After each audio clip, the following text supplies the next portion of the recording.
नमस्ते सर। नमस्ते नमस्ते। कंफर्मेशन लेट आता है तो मुझे लगता है शायद क्लास तुम कैंसिल ही करो। अच्छा तो वो सवाल को छोड़कर थोड़ा कुछ और देखें, आज बहुत ज्यादा हो गया।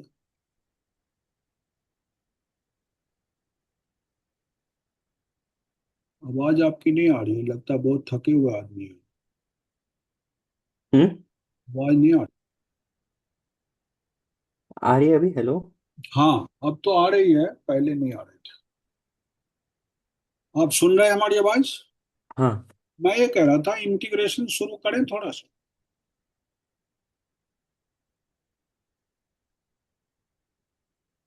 फिर चुप। हाँ। आप कह रहे हैं हाँ तो मैं शुरू करता हूँ।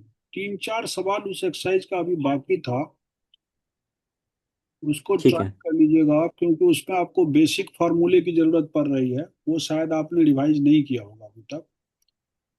मतलब कि सरफेस एरिया, वॉल्यूम, वो सब रिवाइज करने के बाद तीन चार सवाल बचा हुआ, उसको ट्राई करना है। नहीं होगा लास्ट में देखेंगे, अभी फिलहाल थोड़ा सा इंटीग्रेशन की तरफ ध्यान देते हैं। ये इंटीग्रेशन होता क्या है पता है आपको?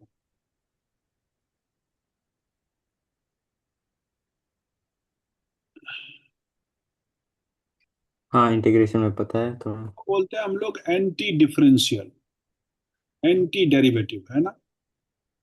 हम्म। आप कहेंगे कि इसका कोई मुझे रूल रेगुलेशन है। वो नहीं है, इसका ट्रिक है। ट्रिक क्या है कि जब आप डिफरेंशियल करते हैं तो डी डी एक्स लिखते हैं, ऐसे लिख देते हैं, है ना। हम्म। और मान लीजिए एक्स स्क्वायर का डिफरेंशियल करते हैं तो क्या लिखते हैं आप? टू एक्स का पावर टू से एक्स कम, यही रूल है। N X N minus one का रूल है कि नहीं? हम्म। तो आपने इसका वैल्यू लिख दिया टू एक्स। अब एंटी डेरिवेटिव का मतलब ये हुआ कि अगर आप ऐसे इंटीग्रेशन का साइन दीजिए, ये इंटीग्रेशन होता है समेशन का साइन, और जो कुछ आपकी वैल्यू आई, एंटी डेरिवेटिव इसलिए कह रहा हूं, इसका अगर आप इंटीग्रेशन करिएगा तो ये फिर से आपको क्या लगता है, एक्स स्क्वायर ही पहुंच जाना चाहिए। हम्म। लेकिन इसके साथ साथ एक कांस्टेंट ऑफ इंटीग्रेशन भी लगता है। ये कॉन्सेप्ट क्या है अभी मैं थोड़ी देर में आपको समझाता हूँ। बाकी इसका कैसे हुआ, ये रूल है एक इंटीग्रेशन का, ये मैं लिख रहा हूं यहाँ पर। जब भी पावर के फॉर्म में इंटीग्रेशन करना हो तो आप x to the power N D X ऐसे लिखते हैं, ये ऑपरेटर है। Integration hmm. ऐसे करके इसके साथ डी हम्म। एक्स लगाना जरूरी है, और बीच में फंक्शन लगाना जरूरी। क्लियर है? हम्म। और जो हम अभी पढ़ रहे हैं वो हमारा इनडेफिनिट इंटीग्रल है। क्या पढ़ रहे हैं? क्योंकि किसी लिमिट इंटीग्रल। के अंदर हम नहीं कर रहे हैं, ये है इनडेफिनिट इंटीग्रल, इसमें कोई लिमिट नहीं डाला गया है। लेकिन फिजिक्स विजिक्स में आप पढ़ते होंगे, यहाँ जीरो टू पाई ऐसा कुछ लिखा होता है, या zero to pi by two ऐसा फंक्शन लिखा होता है, तो इसको बोलते हैं डेफिनिट इंटीग्रल। ठीक है। हम अभी पहले इंडेफिनिट की प्रैक्टिस कर लेंगे, उसके बाद डेफिनिट इंटीग्रल पर जाएंगे। डेफिनिट इंटीग्रल की वैल्यू फिक्स रहती है, इनडेफिनिट का वैल्यू वेरिएबल के टर्म में ही आता है। तो आप कहेंगे ये कैसे आ गया सर जी, एक्स स्क्वायर प्लस समथिंग। तो वो बताता हूँ। जब भी इंटीग्रेशन करिएगा तो एक्स का पावर एन में एक जोड़ दीजिएगा, और इसे ही इससे डिवाइड कर दीजिएगा। अब आप खुद ही समझ जाइएगा कि ये क्यों आ रहा है। हम्म। टू एक्स है, टू कांस्टेंट है, कहता है कांस्टेंट को पहले सेपरेट कर लो। और एक्स का पावर यहाँ वन है, तो आपको बोला जा रहा है कि एक्स में वन ऐड कर दीजिए और वन प्लस वन से डिवाइड कर दीजिए। तो क्या आंसर आ गया? Two x square upon two आ गया। टू टू कट गया, ये देखिए एक्स स्क्वायर आ गया कि नहीं आ गया। अब आप कहेंगे कि ये टोकरी जो सी वाला आप ढो रहे हैं, ये क्या चीज है? ये कहीं नजर नहीं आ रहा, ये तो एक्स स्क्वायर खाली आया, तो आप सी कैसे लिख रहे हैं? अभी बताता हूँ। एक फंक्शन हमने एक्स स्क्वायर लिखा, उसका इंटीग्रेशन किया। एक हम्म। एक्स स्क्वायर प्लस फाइव लिखा, इसका इंटीग्रेशन किया। एक एक्स स्क्वायर प्लस 200 लिखा, उसका इंटीग्रेशन किया, और एक एक्स स्क्वायर, सॉरी, डिफरेंशियल किया, और एक्स स्क्वायर प्लस 1 लाख लिख दिया और उसका डिफरेंशिएशन किया। क्या इनके आंसर में कोई फर्क है? आया, इसके आंसर में कोई नहीं। फर्क हो तो बताइए। इसका भी आंसर 2x, इसका भी आंसर 2x, क्योंकि 5 कांस्टेंट है, उसका डिफरेंशियल 0 हो जाता है। इसका भी आंसर 2x, क्योंकि कांस्टेंट का डिफरेंशियल 0 हो जाता है। और इसका भी आंसर 2x। इसका मतलब कुछ चीज गायब हो रहा है, कुछ चीज गायब हो रहा है। 5 कहाँ गायब हम्म। हो जाता है, 200 कहाँ गायब हो जाता है, 1000, ये 1 लाख है तो 1 लाख का लाख पूरा गायब हो रहा है। मतलब डिफरेंशियल कोई चीज को छुपा देता है, सप्रेस कर देता है।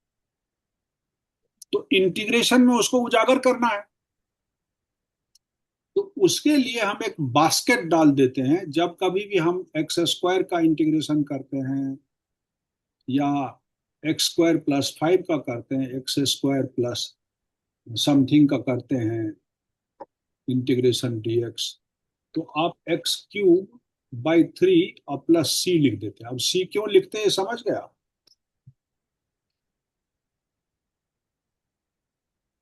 कांस्टेंट ऑफ हाँ। इंटीग्रेशन इसीलिए डाला जाता है ताकि ये जो कांस्टेंट यहाँ गायब हो रहा है, उसको एक एक्सप्रेशन मिल जाए। ठीक,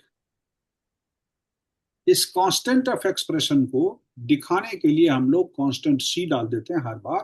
क्योंकि जब मैं इसको एंटी डेरिवेटिव बोल रहा हूँ, तो एक्स स्क्वायर तक तो ये डाउट क्रिएट नहीं हुआ, लेकिन एक्स स्क्वायर के हम्म। बाद जैसे ही कोई कांस्टेंट जुड़ा, मैं देख रहा हूँ सबका डिफरेंशियल सेम हो रहा है। तो भाई ये 1000, 200, 500 कहाँ चला गया? कहता है इंटीग्रेशन में इसे दिखाने के लिए, इसीलिए हम लोग कांस्टेंट का एक बास्केट ऐड करते हैं, जिस कांस्टेंट के अंदर आइदर 5 घुस जाता है, या 200 घुस जाता है, या 10 लाख, वो जो 1 लाख है वो घुस जाता है। ये गेम समझ में आया होगा आपको। हम्म। अब इंटीग्रेशन शुरुआत में जो करते हैं, बहुत सारी टेक्निक्स है इंटीग्रेशन की, लेकिन एक तो इंटीग्रेशन का रूल यही हुआ कि x⁴n का अगर इंटीग्रेशन करना हो, तो आप क्या फॉर्मूला लिख रहे हैं?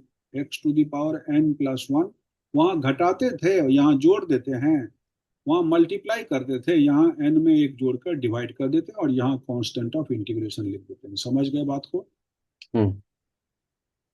अब इसमें अगर कोई बच्चे को 1/x दे दे और इंटीग्रेट करने के लिए दे दे, तो बच्चा थोड़ा फंसता है।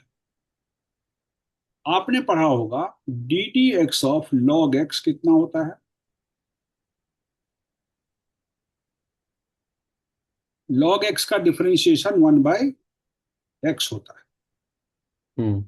इसका मतलब 1/x dx का इंटीग्रेशन क्या होना चाहिए? एंटी डेरिवेटिव है, हम्म। तो log x प्लस सी हो जाना चाहिए।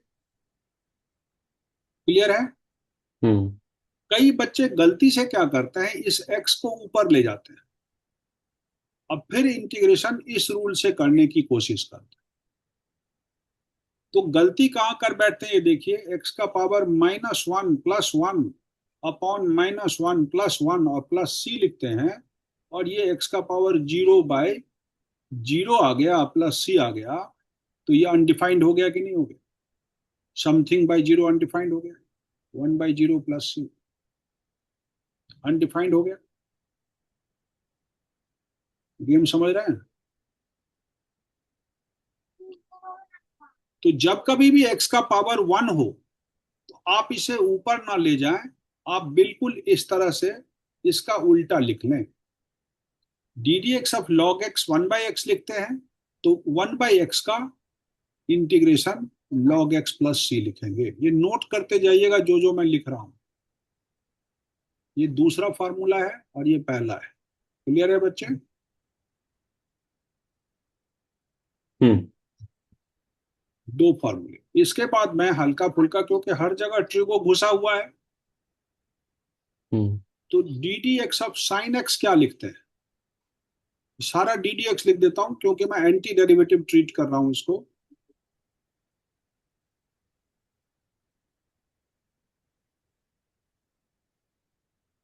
डी डी एक्स ऑफ हाँ। टेन एक्स क्या होगा?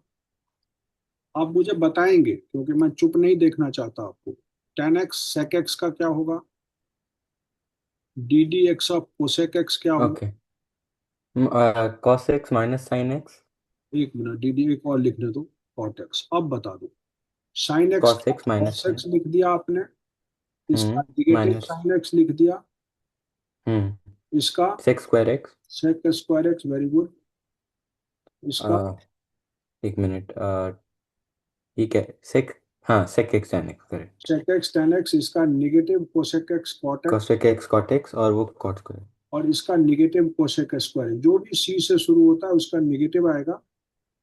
अब आप देख लीजिए इंटीग्रेशन का पैटर्न क्या चलेगा। मैं इसी को एंटी करूंगा, तो इंटीग्रेशन ऑफ कॉस एक्स क्या होगा? ये थोड़ा मैं एफ लिख देता हूँ इसको फंक्शन की तरह, मुझे आदत सी पड़ गई है ऐसे।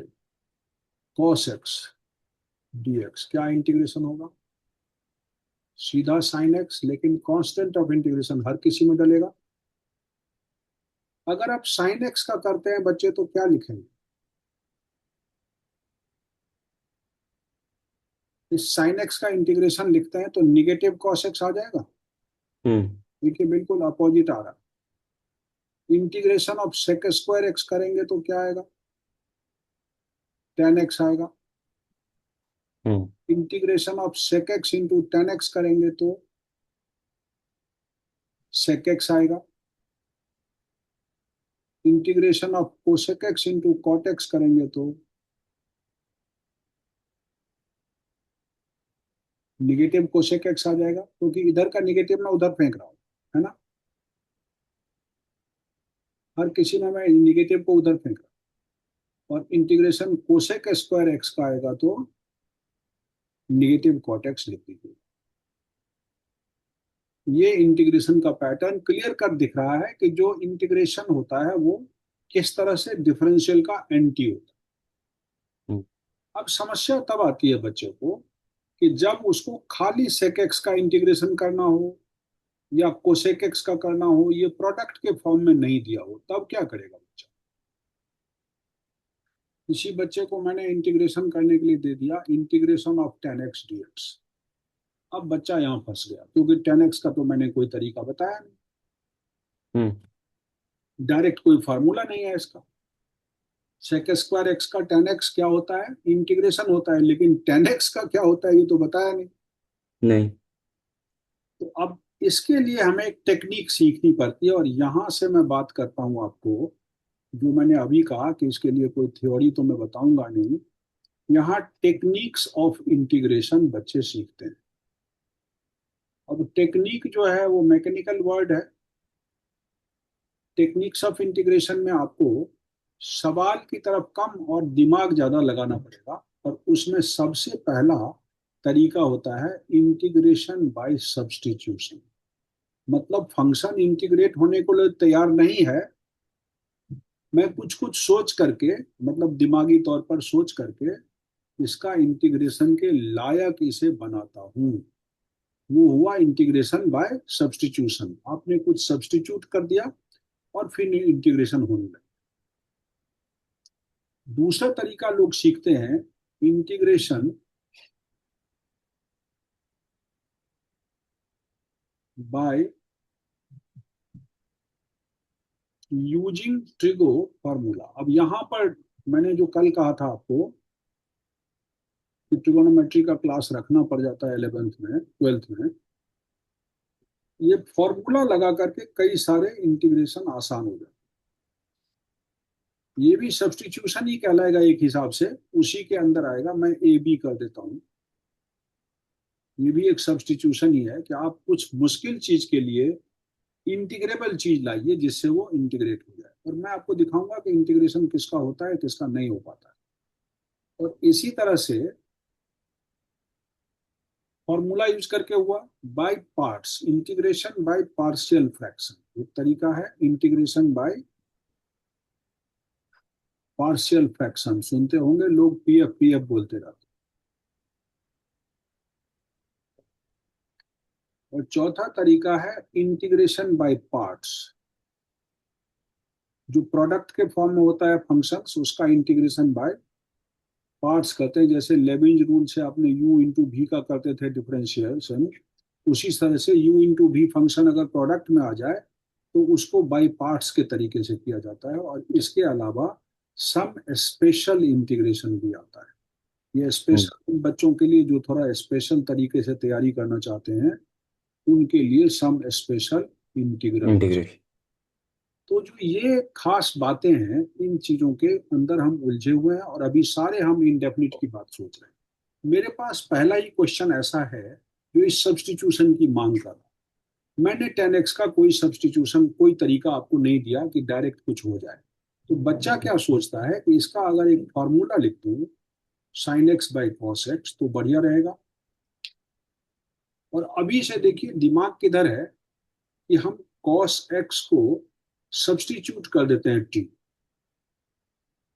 और फिर D T by D x क्या होगा ये निकालते हैं। आप बताएंगे मुझे, अभी अभी पढ़ाया हमने कॉस एक्स का नेगेटिव साइन एक्स होता है। हम्म। नेगेटिव साइन हटा दें तो साइन एक्स डी एक्स क्या हो गया, माइनस डी टी हो गया। dt। हाँ। अब देखिए सब्स्टिट्यूट होकर के इस साइन एक्स डी एक्स के लिए माइनस डी टी dt है को। टी, और हम्म। अभी अभी हमने कहा था कि 1/t हो तो ऊपर नहीं ले जाएंगे, लॉग टी लिख देंगे सीधा। तो माइनस हम्म। लॉग टी और प्लस सी लिख देंगे। लेकिन ये लिखने के बाद ये कांस्टेंट ऑफ इंटीग्रेशन, जैसे इंटीग्रेशन खत्म हो झट से डल जाएगा। और minus log T stands for, क्या माने थे आपने टी को, कॉस एक्स, ये कर दीजिए, और प्लस सी। आंसर तो मेरा निकल आया। लेकिन कई जगह बच्चे क्या करते हैं, इसी का थोड़ा चेंज वेंज करते हैं और इसको पॉजिटिव साइन में लिखते हैं। आप कहिएगा कैसे लिखते हैं, मैं बताता हूँ। लॉग इस cos x को बच्चा 1/sec x लिख देता है, लिख सकते हैं। और आपने पढ़ा होगा log m/n का फार्मूला होता है log m minus log n, ठीक है।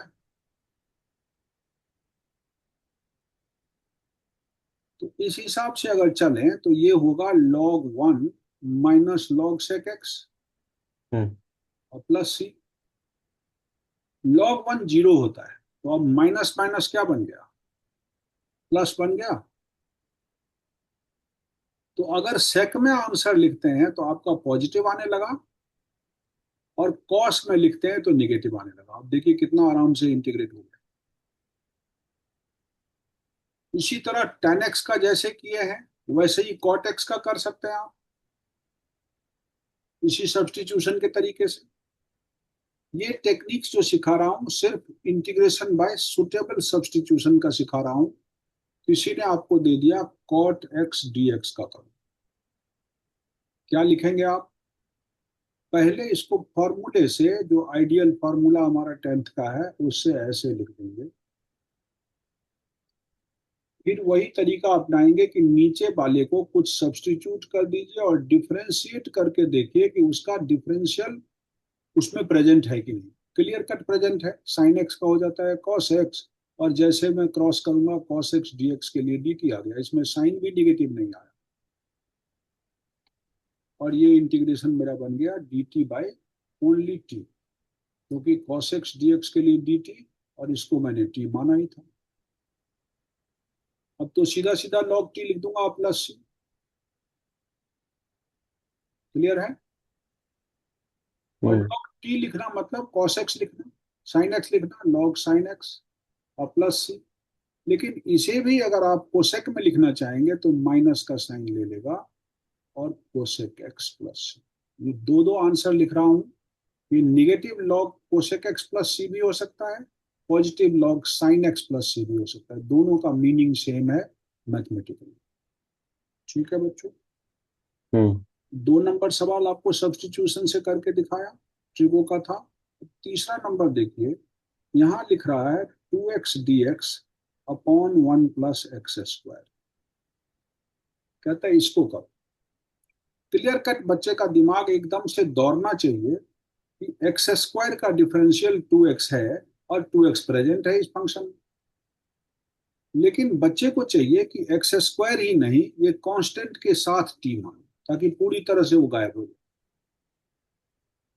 ये t लेट कर लिया हमने इस सवाल के लिए। D T by D x जैसे ही निकालता हूं ये मुझे 2x देता है, क्रॉस करने से 2x dx की वैल्यू dt आ रहा है। तो अब 2x dx के लिए बच्चा इंटीग्रेशन dt बाई टी लिखेगा, मोस्टली देखिएगा log t आ जाया करता है, और log t प्लस c लिख देगा बच्चा, और t की जगह पर फिर बाद में log 1 + x² लिखकर चला आएगा। कोई दिक्कत? सब्स्टिट्यूशन में कोई दिक्कत? कोई प्रॉब्लम हो तो बताइएगा 3 सवालों में।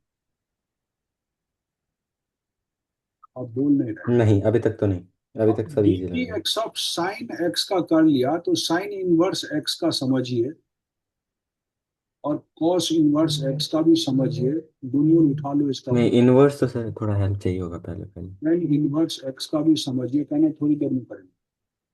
D D X of sec inverse X का समझिए, D D X of cosec inverse X का समझिए, और D D X of cot inverse X का समझिए। हम्म। ये सब के सब आपको ध्यान रहना चाहिए। फिर मैं इसका इंटीग्रेशन दिखाऊंगा एंटी डेरिवेटिव करके। देखिए 1/√/1 - x² आपने पढ़ा होगा। ये भी वही रहता है लेकिन निगेटिव साइन लेगा। 1/√/1 रूट ऑफ 1 - स्क्वायर, x²। ये 1/1 + x² हो जाता है। ये आपका 1/x तो होता है, और रूट के अंदर x² - 1 आता है। ये -1/x तो आता है, रूट के अंदर x² माइनस, रख दीजिए। डी डी एक्स ऑफ ये -1/1 + x²। ये चीजें मैच कर रही है, tan इनवर्स एक्स इससे मैच कर रहा है, सेक कोसेक से मैच कर रहा है, बस खाली साइन का फर्क है, और साइन इनवर्स कॉस इनवर्स। अगर यही चीज इंटीग्रेशन में डाला जाए तो इंटीग्रेशन ऑफ 1/√/1 - x² कितना आ जाएगा बच्चे? ऐसे देखा है लिखना। हम्म। और अगर इसको 1/√/1 - x² लिखा जाए और dx लिखा जाए, ये dx ऊपर में है, तो कितना आएगा? निगेटिव कॉस इनवर्स एक्स लिख देता हूं, चलेगा। सिमिलरली 1/1 + x² dx आ जाए। हम्म। आप इसे tan इनवर्स सब में c लिख देना बच्चे, c कभी मिस मत करना। tan inverse x + c। तो इसमें आपको क्या बताऊंगा, क्लियर तो चल ही रहा है पता, कि जस्ट इसका अपोजिट करते जाइए अपने आप, उसमें सी लगाते जाइए और फंक्शंस लिखते जाइए ओरिजिनल। इस तरह से ठीक। आपके 6 इंटीग्रेशन यहाँ भी कंप्लीट हो जाते हैं। अब इसके ऊपर एक सुटेबल इंटीग्रेशन दे रहा हूँ आपको। जैसे लिख दिया tan inverse x upon 1 + x² dx। अब कहते हैं इसका भी इंटीग्रेशन करो। तो बच्चे को इस बार ऊपर वाले को मानना है, क्योंकि उसको पता है कि इसका डिफरेंशियल 1/1/x²। तो बच्चा tan इनवर्स एक्स को t मानेगा, और dt/dx लिखेगा तो क्या लिखेगा? 1/1 + x²। और फिर क्रॉस करेगा तो dt आ जाएगा dx/1 + x², जो ऑलरेडी इस फंक्शन में प्रेजेंट, हम्म। x/1 + x² present. बच्चा इसको लिख देगा dt, तो dx/1 + x² के लिए लिखेगा, और tan इनवर्स x के लिए t लिख देगा। तो ये t dt हो गया। अब देखिए ये तो ऊपर है, लॉग तो होगा नहीं इसमें, इसमें एक पावर है। तो t में 1 + 1 अपॉन 1 + 1 करके 2 जोड़ दीजिए, इंटीग्रेशन सॉरी c जोड़ दीजिए, इसका इंटीग्रेशन हो गया t²/2 प्लस c। मतलब हम लिख सकते हैं हाफ, t माने थे tan इनवर्स x को, तो मैं tan inverse x whole square plus c लिख सकता हूँ आंसर। कोई डाउट है आपको समझने में तो बताइए। हम्म। तो ये 3 4 सवाल 5 सवाल जो हमने किए हैं, ये सुटेबल सब्स्टिट्यूशन के थे।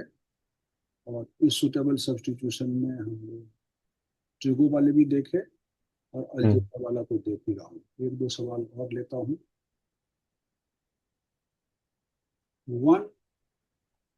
बाई 1 + x8, और यहाँ पर 10 × x4, और यहाँ x³ और इंटीग्रेशन। अब बच्चा जब भी ऐसे सवाल देखता है तो थोड़ा सा घबरा जाता है वो, जी। लेकिन ऐसी घबराहट की बात नहीं है। हमने पिछले सवाल इसी तरह के हैंडल किए और अब यहाँ भी यही देखता हूँ। 10 × x + 4 को t मानता हूँ, x4 को t मानता हूँ, और dt/dx निकाल के देखता हूँ कि इसमें उसका डिफरेंशियल है कि नहीं। आपने अभी अभी पढ़ा 10 × x का डिफरेंशियल क्या होता था, 1/1 + x²। हम्म। तो 10 × x4 का क्या हो जाएगा, 1/1 + x4 का होल स्क्वायर, जो x8 हो जाएगा। क्लियर है।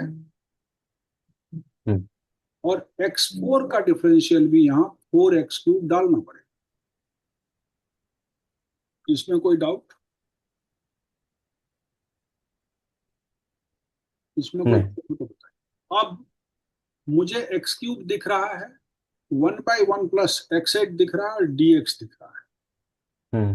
और 10 × x4 को तो मैंने t ही माना था। तो अब अगर मैं इसको क्रॉस कर लूं तो क्या बन जाता है, x³ dx/1 + x8 की वैल्यू आप dt/4 लिख सकते हैं।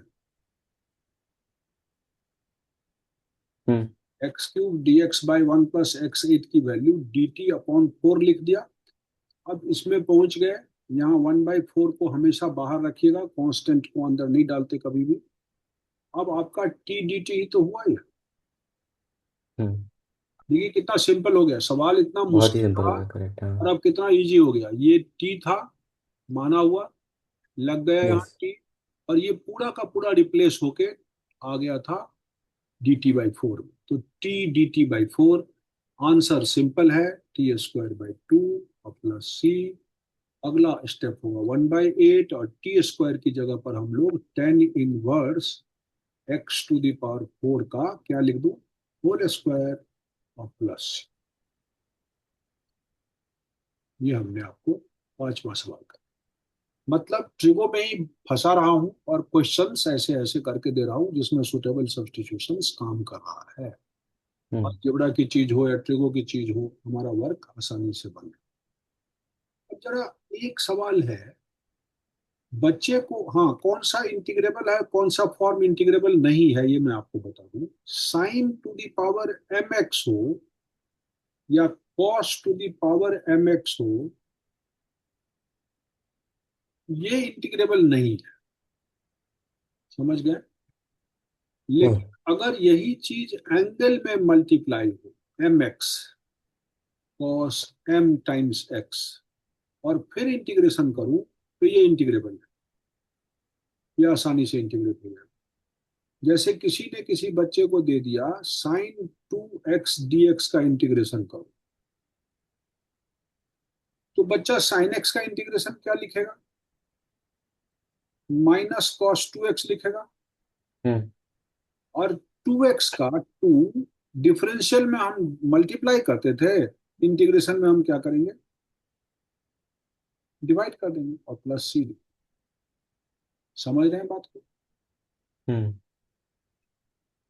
जी। मतलब कहने का कि mx के फॉर्म में है, एंगल में कोई कांस्टेंट अगर मल्टीप्लाई है तो इस कांस्टेंट से हम क्या करते हैं, इसमें डिवाइड कर देते हैं, और बाकी sin 2x का तो cos 2x नेगेटिव में लिख ही देते हैं।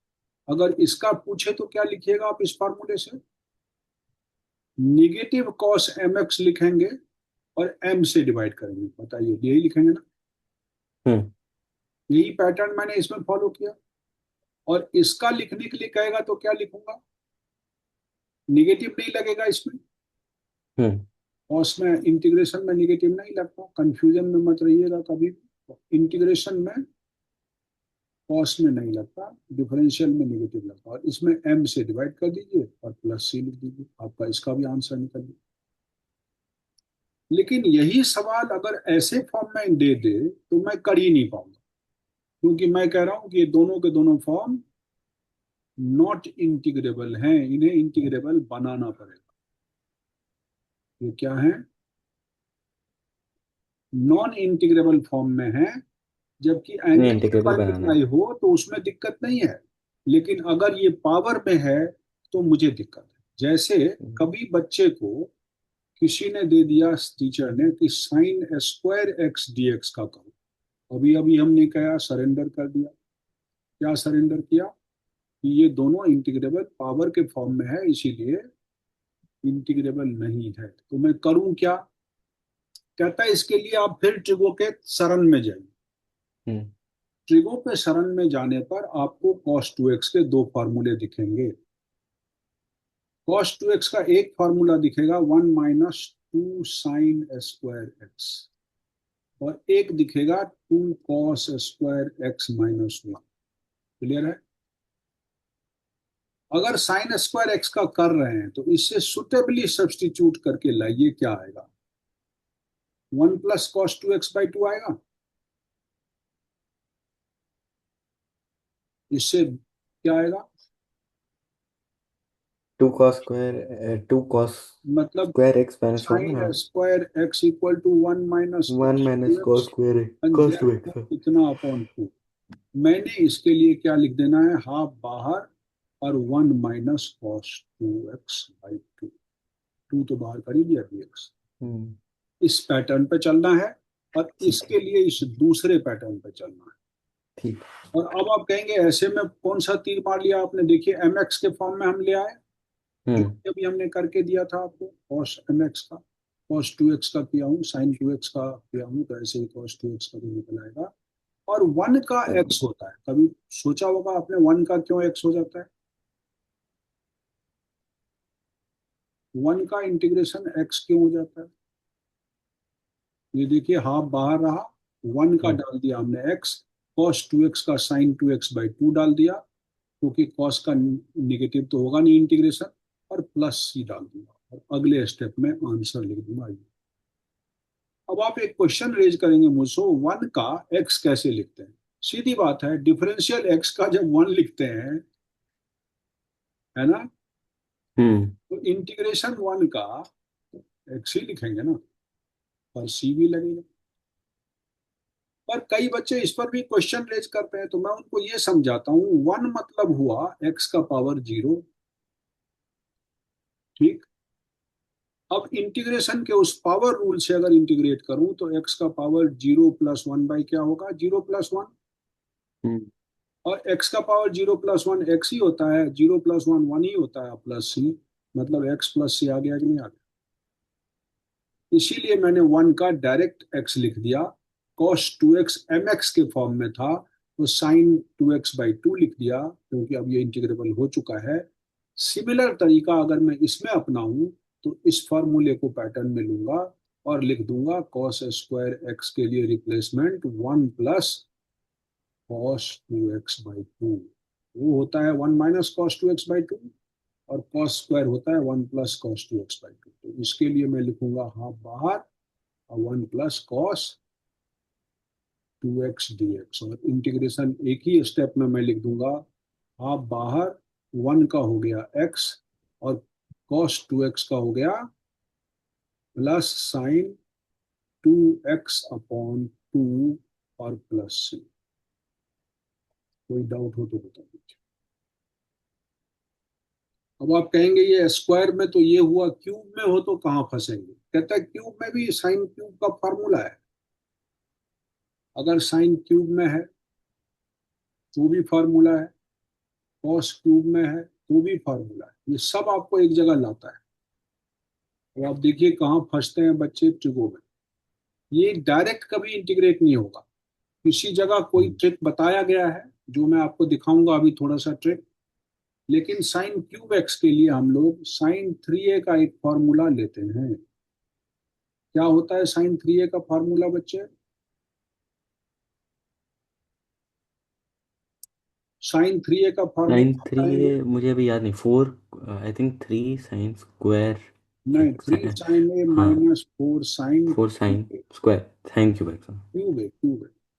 और अब साइन क्यूब ए के लिए इसी में से रिप्लेसमेंट ले लीजिए, तो four sine cube A equal to three sine x minus sine three x आएगा।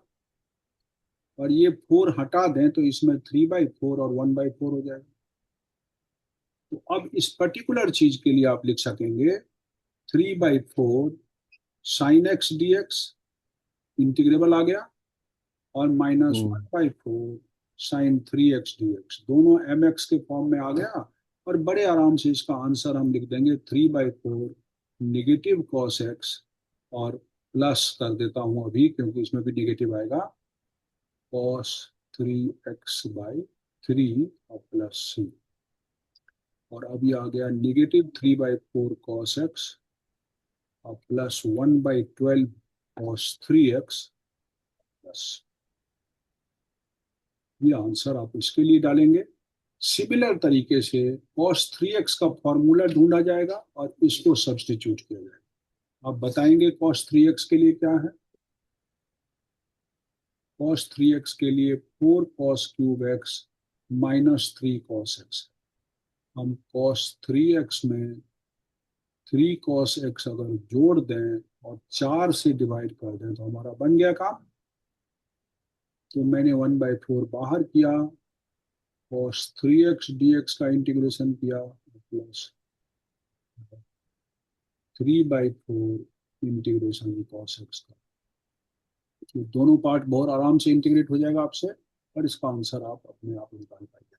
बट ये ट्रिगो की जो आइडेंटिटी है वो यहाँ बहुत ही हेल्पफुल है तो ये भी सब्स्टिट्यूशन का ही पार्ट, लेकिन हम किससे सब्स्टिट्यूट कर रहे हैं।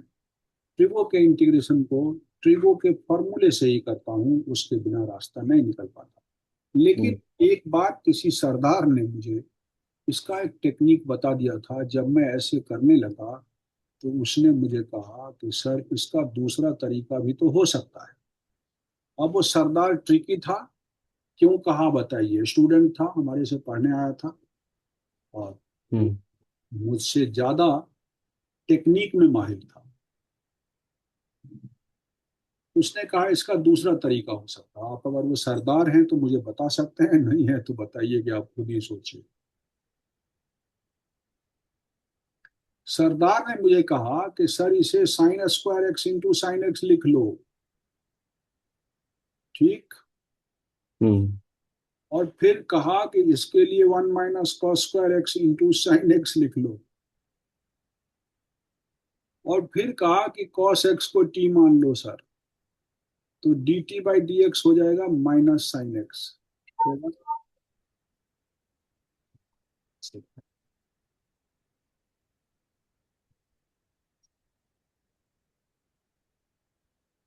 तो इस तरह से dt/dx आ गया।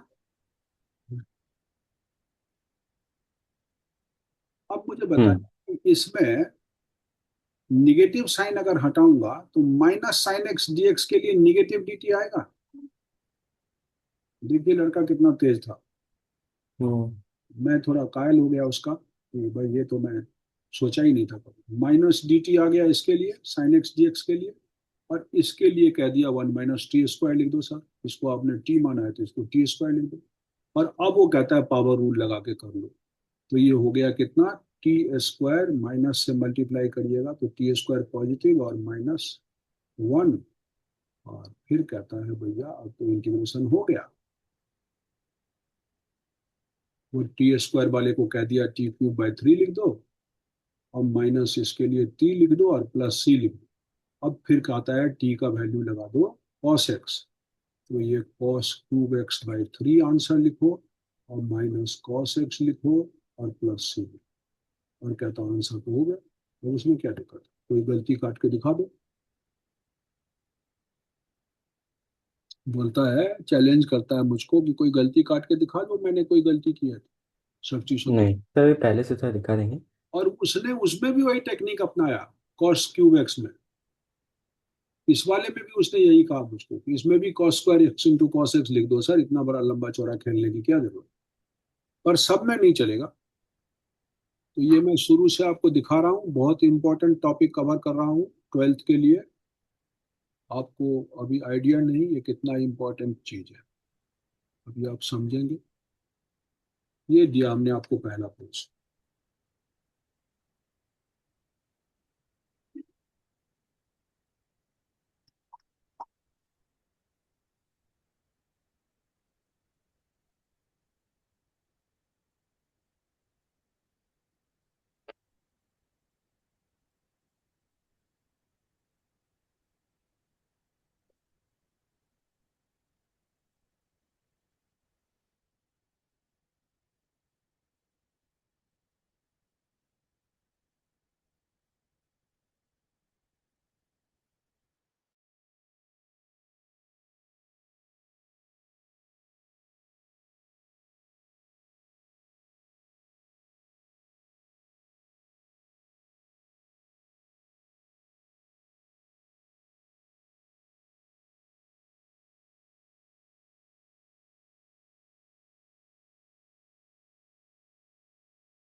गूगल से पूछो।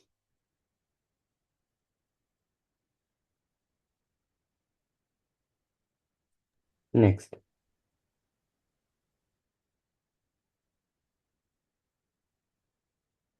में कांस्टेंट क्यों अपेयर होता है ये बताओ, सी कहाँ से आया।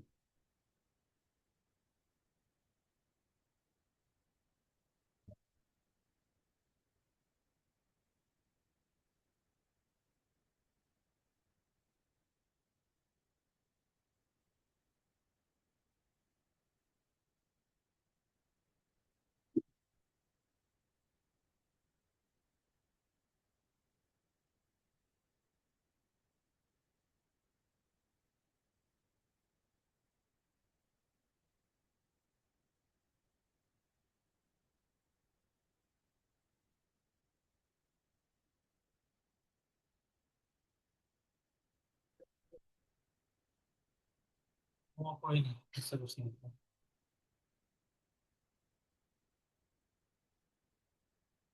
लाइट ऑफ क्यों करो? पता नहीं, इतनी गर्मी लग रही है।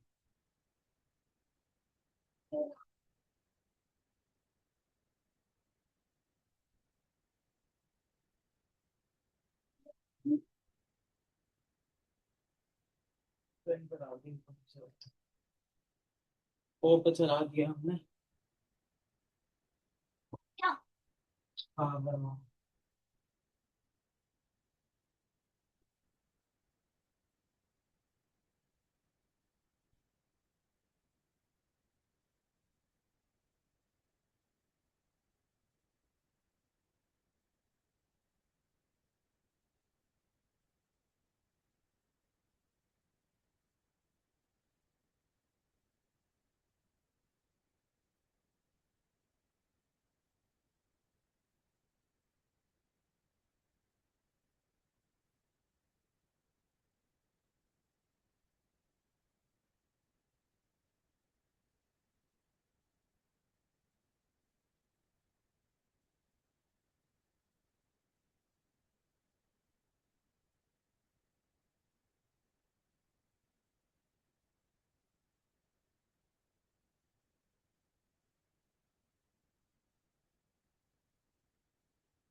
और डेंगू, ये ढेर सारे फोन किस किस के आ रहे हैं। नीति वर्मा, ये तो बहुत सुनो, पहले नीरज नीरज वर्मा, उसी को तो मनीष नेक्स्ट। दूसरा।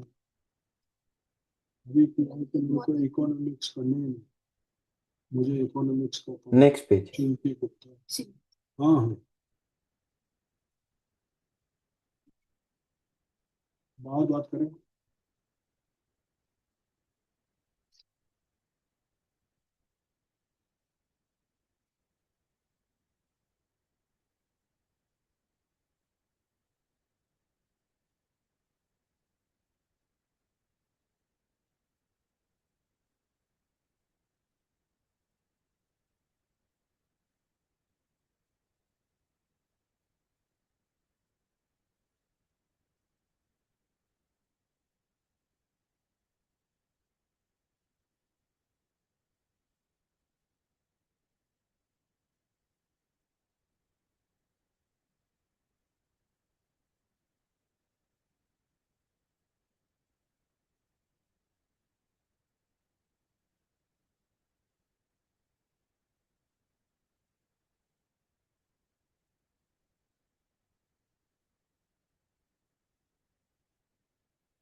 Next page.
नेक्स्ट।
हो गया। हेलो।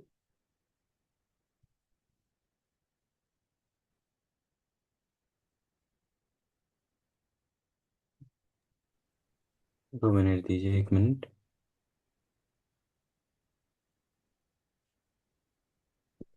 स्पेशल इंटीग्रल जी सर। मैं रिकॉर्डिंग से कर लूँगा, आप मुझे भेज दीजिए ये चार, ठीक। Thank you. काफी सम्स हैं, ठीक है, मैं भेजता हूँ। बिल्कुल, थैंक यू।